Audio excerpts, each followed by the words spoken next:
Throughout the pandemic, the governor has relied on emergency powers to require masks and mandate some other changes, but that all expires coming up next week. But he wants to extend them until February, and tomorrow lawmakers will debate if that should happen. Channel 3 Eyewitness News reporter Shantae Passmore is live at the state capitol with more on that. Shantae.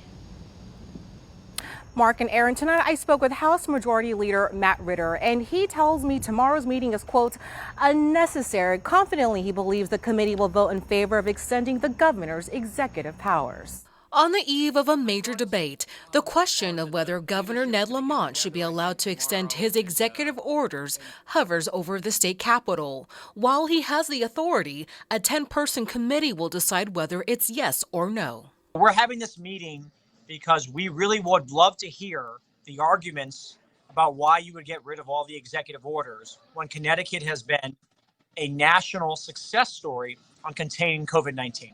House Democrats say the public wants science and metrics to determine how to protect people, safely reopen, and keep infection rates low, while Republicans apparently think such decisions should be determined in the political arena. However, Senator Len Fasano countered by saying Friday's meeting is not about asking the state to halt measures already in place, but simply asking legislators be looped in the process.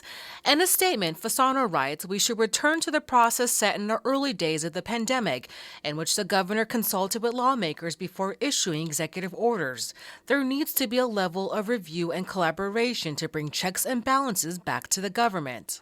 Ahead of the meeting, critics protested at the state capitol earlier to demand an end to the pandemic emergency powers.